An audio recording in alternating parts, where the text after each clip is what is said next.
Творчеством похвастаться может и Ленск. Скульптуры из подшипников, тормозных дисков и прочих комплектующих ходовой системы автомобиля. В таком стиле работает ленский художник Алексей Цедяков. Подробности далее. Кисть этого художника раскалена до 4000 градусов. Электродом мастер сваривает пазлы будущего панно. Сварщик по образованию, художник по призванию и по духу. Алексея Цедякова вдохновляет блеск металла.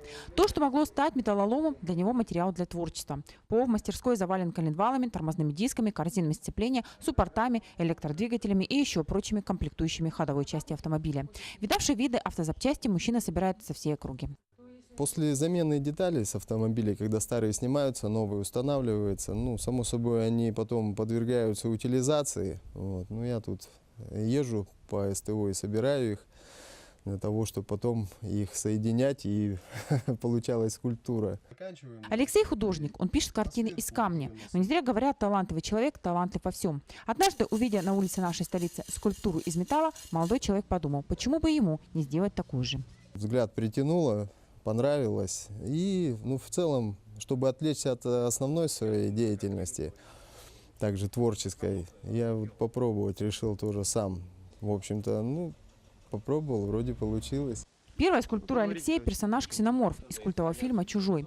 На ее изготовление художник потратил больше месяца. Ксеноморф получился выше 2,5 метров высотой, весом полтонны. Очень реалистичный персонаж. Он неподвижен, но кажется, в любую секунду механизмы начнут работать, и вся композиция сдвинется с места. Неудивительно, что Ксеноморф был сразу куплен у художника и теперь украшает вход в магазин автозапчастей. Сейчас мастер работает над новой скульптурой – персонаж из фильма «Хищник». 1/3 конструкции уже готова. Распиленная пополам задняя балка, корзины сцепления, суппорта, разного рода шестеренки, планетарки. В общем, много-много всего. Стойки, рычаги, коленвалы.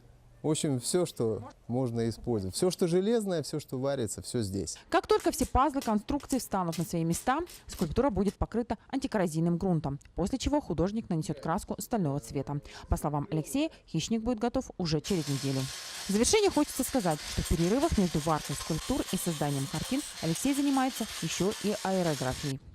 Светлана Болеева, Виталий Андреев, Ленск.